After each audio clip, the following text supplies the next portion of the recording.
అయితే గురువుగారు రాబోయే పరాభవన సంవత్సరంలో చివరి రాశి అయినటువంటి మన మీనరాశికి ఎలా ఉందో కాస్త తెలియజేస్తారా? తప్పకుండా అండి. మనకి చివరి రాశి అదేవిధంగా మోక్షాన్ని ఇచ్చేటువంటి రాశిగా చెప్తూ ఉంటారు. ఆ రాశిలో పుట్టిన వాళ్ళు మ్యాక్సిమం మోక్షం పొందుతారని కూడా కొన్ని శాస్త్రాల్లో రాయబడింది. అయితే ఇక్కడ రాజ్యపూజ్యము, అవమానము, ఆదాయ వ్యయాలు కనుక చూసుకుంటే ఆదాయం 14 ఉందండి, వ్యయం 11. కాబట్టి కొంచెం బ్యాలెన్స్డ్గానే ఉంది. తక్కువ ఖర్చు ఉంది, కొంచెం ఎక్కువ ఉన్నాయి.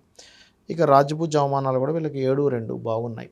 అంటే 7గురు మెచ్చుకుంటే అవమానించే వాళ్ళ సంఖ్య ఇద్దరే ఉన్నారు. కాకపోతే వీళ్ళకున్న టెన్షన్ ఏంటంటే ప్రజెంట్ ఏలినాటి శని ఉంది, రాశిలోనే శని సంచారం జరుగుతుందని భయపడుతూ ఉంటారు. ఎప్పుడు కూడా శని ఉన్నంత మాత్రాన భయపడకూడదు అని చెప్తాను ఎప్పుడు నేను.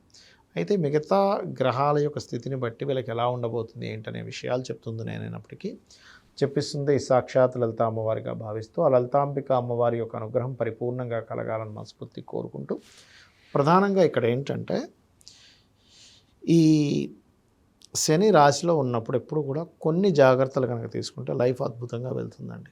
ఎందుకంటే నేను చాలాసార్లు ఉదాహరణలు చెప్పాను. స్వర్గీయ ఎన్టీ రామారావు గారు, చంద్రబాబు నాయుడు గారు, మోడీ గారు, జగన్ గారు, వీళ్ళందరూ ఏలినాటి శని, అర్ధాష్టమ శని, అష్టమ శనుల్లోనే వీళ్ళు సీఎంలు అయ్యారు.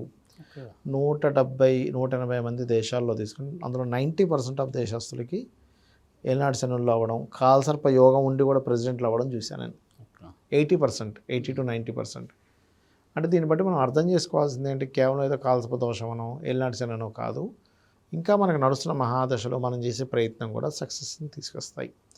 అయితే ఇక్కడ మీనరాశి వారు ఏలినాటి శని రాశిలో సంచరిస్తుంది కాబట్టి పోస్ట్పోన్ చేయకూడదు. ఏది కూడా నెగ్లిజెన్సీ చేయడం, పోస్ట్పోన్ చేయడం, సరే రేపు చేద్దాంలే. ఇప్పుడు ఎలా ఉంటుందంటేనండి, శని మందుడు అంటారు. మందుడు యొక్క ప్రభావం మన మీద ఉన్నప్పుడు ఒక ఇంటర్వ్యూ ఉంది, ఇవాళ వెళ్ళాలి మధ్యాహ్నం 2 గంటలకి, వెళ్ళిపోతే జాబ్ వస్తుంది. కానీ మనం ఏం చేస్తాం, బద్ధకంతో సార్ నా హెల్త్ బాగాలేదండి రేపు వస్తానండి అంటారు తెలియక. అంటే శని ప్రభావం అలా ఉంటుంది. వాళ్ళకి ఏదో అర్జెన్సీ ఇంకోటో కొత్త ఎవరో వచ్చారు బాగున్నాడో ఏముంది, మనమే రిలేషన్ కాదుగా వాడు మన కోసం పెట్టడానికి అక్కడ. సరే అది హెల్త్ బాగాలేదు అంటున్నాడు, మరి ఎప్పుడు ఇలాగే ఉంటుందేమో పరిస్థితి అయింది ఈ చూస్తే అన్నట్టుగా అట్లా పోతాయి. కాబట్టి నెగ్లిజెన్సీ, పోస్ట్పోన్ చేయడము, బద్దకించడము, మధ్యాహ్నం పూట నిద్రపోవడము, ఇవి అస్సలు చేయకూడదు మీన రాశి వారు.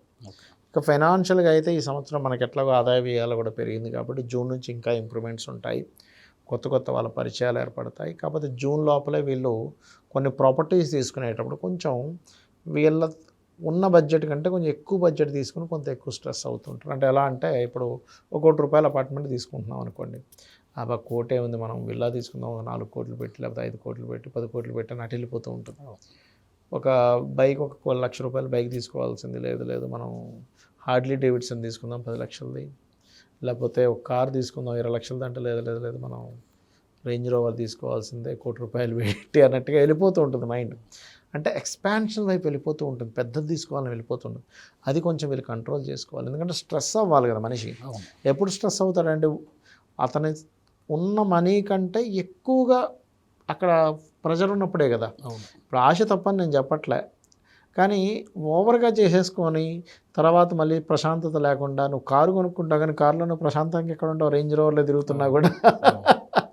కాబట్టి ఈ జాగ్రత్తలు తీసుకోవాలి పర్టికులర్గా. అయితే వీళ్ళకి జూన్ తర్వాత నుంచి సంతానం విషయంలో బాగుంది, రాజకీయంగా బాగుంది, కొన్ని ఉపాసన మార్గాల్లో వెళ్ళడానికి బాగుంటుంది, అండ్ అట్లాగే కొన్ని మంత్రాలు తీసుకోవడానికి చాలా బాగుంటుంది, కొన్ని నిర్ణయాలు తీసుకుంటారు. కాకపోతే ఎంతైనా గురువు స్థితి కూడా పాడైంది కాబట్టి సంశయిస్తూ ఉంటారు, ఇది కరెక్టో కాదో, ఏంటి ఇదేదో మోసం ఉందేమో. అది కొంచెం జాగ్రత్తగా దక్షిణామూర్తి ఆరాధన, అదేవిధంగా రాజరాజేశ్వరి అమ్మవారి ఆరాధన చేస్తూ ఉంటే మంచిది. దాంతోపాటు కేతువు 6లో ఉన్నాడు వీళ్ళకి. ఎప్పుడైతే కేతువు 6వ స్థానంలో ఉన్నాడో డైలీ లైఫ్లో కొన్ని ఆటంకాలు ఏర్పడుతూ ఉంటాయి. కాబట్టి ఆది మంగళవారాలు నవగ్రహాల్లో కేతు రవి గ్రహాల దగ్గర దీపారాధన చేస్తే ఆటంకాలు తగ్గుతాయి.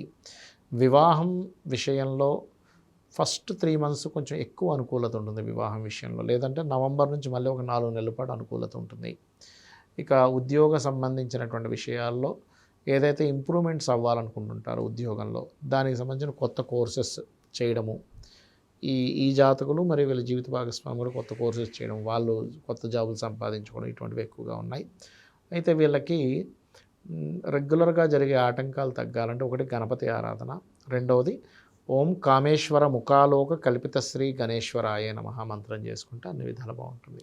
అయితే గురువుగారు ఇప్పుడు నవనాయకులు అంటారు కదా, అవునండి. ఈ నవనాయకుల మీద ఆధారపడే మన ప్రపంచ పరిస్థితులు, దేశ కాలమానం అన్నీ ఉంటాయి కదా. అవునండి. సో ఈ నవనాయకుల వల్ల ఎలా ఉండబోతుంది ఈ రాబోయే కొత్త సంవత్సరం? తప్పకుండా. దీనికి రాజు, మంత్రి, సైన్యాధిపతి, షష్యాధిపతి, అర్ఘ్యాధిపతి, మేఘాధిపతి అని ఇట్లా ఉంటారు. 9 మంది ఉంటారు. అయితే వీళ్ళు ఒక్కొక్కరు ఒక్కొక్క రోల్ ప్లే చేస్తూ ఉంటారు. ఎప్పుడైనా కూడా రాజు గనక గురువు అయితే చాలా మంచిదని చెప్తారు ఆ సంవత్సరం. కానీ ఈ సంవత్సరం అలా కాదు. ఎందుకంటే గురు రాసులు పాడైనందుకు రాజు గురువు అయినప్పటికీ ఎక్కువ మారణ హోమాలు, గొడవలు. ఎందుకు గొడవలు? రాజు గురువుకి ఎందుకు గొడవలు అనుకోవచ్చు. మంత్రి కుజుడయ్యాడు అంటే ఆలోచనాకారకుడు కుజుడయ్యాడు. ఇప్పుడు ఏదైనా గొడవ వస్తే మనం ప్రశాంతంగా ఉంటే ప్రశాంతంగా మాట్లాడతాం. అది అగ్రెసివ్గా ఉంటే ఫస్ట్ కొడేస్తాం వెళ్ళిపోయి. ఎందుకు అంటే ఆ అగ్రెసివ్ నేచర్లో మనం ఉన్నాం కాబట్టి, అగ్రెసివ్గా ఉన్నాం కాబట్టి ఆ ప్రభావం చూపిస్తూ ఉంటుంది. కాబట్టి ఇక్కడ ఏంటంటే రాజు గురువు అయినప్పుడు ఏంటంటే దేశపాలనా పరిస్థితి మీద చెప్తూ ఉంటుంది.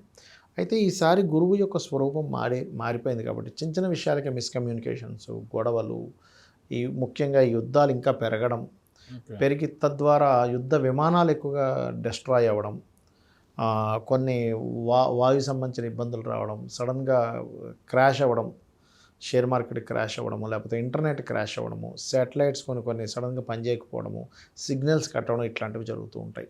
అదేవిధంగా కాస్త యుద్ధాలు కూడా పెరుగుతాయి. చిన్నగా ఏముండదు, చాలా పెద్ద స్థాయిలో ఉంది యుద్ధాలు చెప్పాలంటే, ఎందుకంటే మంత్రి కుజుడైనందుకు.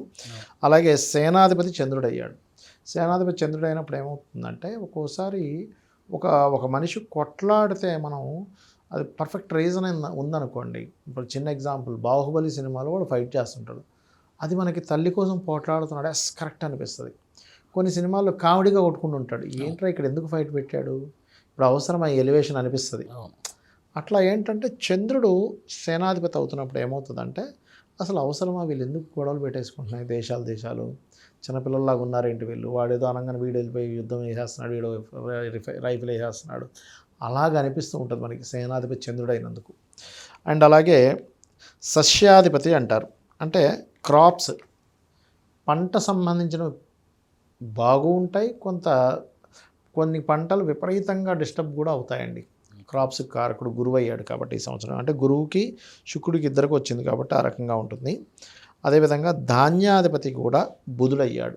ధాన్యాధిపతి బుధుడైనందుకు ఏంటంటే విపరీతమైన కమర్షియాలిటీ ధాన్యానికి పెరుగుతుంది. పప్పులు ఉప్పుల రేట్లు మనం ఎప్పుడూ ఊహించనట్టుగా, ఎప్పుడూ చూడలేదు ఇంత రేట్లు అనేటువంటిగా చూస్తాం మనం. పప్పులు ఉప్పులు ఇవన్నీ కూడా, అంటే మనం తినే ధాన్యపు సంబంధించిన విషయంలో చాలామంది సాఫ్ట్వేర్ ఎంప్లాయీస్ కూడా ఈ సంవత్సరం మీరు చూడండి, ఈ సాఫ్ట్వేర్ జాబ్స్ పోయాయి కాబట్టి ఇవి ఎప్పుడు ఎలా ఉంటాయో తెలియదు కాబట్టి శుభ్రంగా 10 ఎకరాలు లీజు తీసుకొని నేను సాగు చేసుకుంటాను దాంట్లోకి వెళ్ళిపోతారు. ఓకే. అండ్ అలాగే అర్ఘ్యాధిపతి అంటారు. అంటే ప్రైజెస్ ఎలా ఉంటాయి, చంద్రుడికి వచ్చింది. చంద్రుడు ఒకరోజు నీచపడితే ఇంకో రోజు ఉచ్చ పొందుతాడు, ఇంకో రోజు పాపగ్రహంతో ఉంటే డౌన్ అయిపోతాడు, శుభగ్రహంతో ఉంటే బాగా పెరిగిపోతాడు. చంద్రుడికి ఏంటంటే సిచ్యువేషన్స్ని బట్టి మన మైండ్ మారిపోద్ది. చూసారు, మన మైండ్ ఎలా ఉంటుంది, మనసు బాగుంది సిచ్యువేషన్, మన మనసు ఆనందంగా ఉంటుంది. సిచ్యువేషన్ బాగాలేదు, మనసు ఆందోళనగా ఉంటుంది. అంటే మనసు కంటూ సపరేట్గా ఏముండదు, సిచ్యువేషన్ బట్టి మనసు స్పందిస్తూ ఉంటుంది. అలాగే ఈ ప్రైజెస్ కారకుడు చంద్రుడు అయ్యాడు కాబట్టి ఇవాళ ఉన్న రేటు రేపు ఉండదు, రేపు ఉన్న రేటు వారానికి ఉండదు, వారానికి ఉన్న రేటు మళ్ళీ ఆ పై వారం ఉండదు. ఆ రకంగా రేట్స్ మారిపోతూ ఉంటాయి. ఈ సంవత్సరం మీరు అది చూస్తారు. అదేవిధంగా మేఘాధిపతి కూడా చంద్రుడు అయ్యాడు. చంద్రుడైనందుకు వర్షాలు బాగా పడతాయి. కాకపోతే కొన్ని దేశాల్లో అసలు ఇది నిజం మేఘమా, ఈ యుద్ధం వల్ల వచ్చిన మేఘమా అన్నట్టుగా ఉంటుంది. కొన్ని రోజుల పాటు ముసురు పట్టుకున్నట్టుగా ఉంటుంటాయి. కొన్నిసార్లు విపరీతంగా వర్షపాతాలు ఉంటాయి, మంచి కురవాల్సిన ప్లేస్లో మంచి జల్లులు పడతాయి.